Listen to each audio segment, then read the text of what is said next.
dekat GM Kelang guys. Kita nak tengok spek mata dan aku nak beli. So korang boleh tengok video ni sampai habis. Kita orang baru balik daripada Bukit Tinggi tadi untuk photoshoot kat gambar.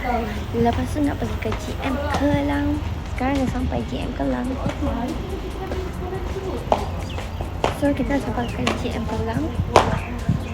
Nak beli spek mata hari ni. Spek mata ni okey je guys. Cuma tu je lah salah.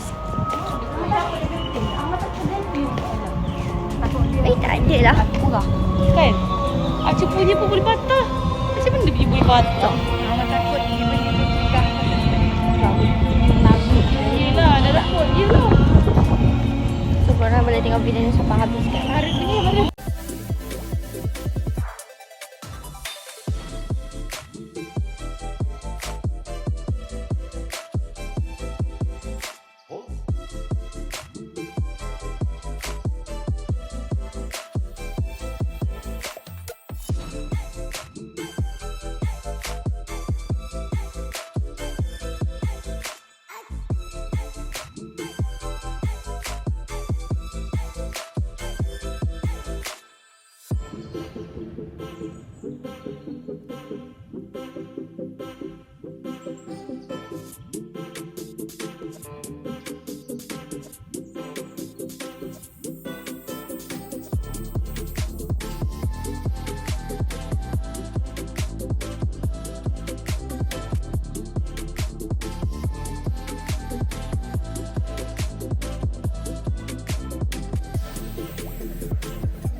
So dia beza 100 ringgit lah. So contohlah akak ambil yang Ini 180 tambah lagi kita punya screen lah. betul 180. Kalau akak ambil yang 47 tambah 47 dia siap 227. Kalau ambil yang ni dia siap 127. Beza 100 ringgit.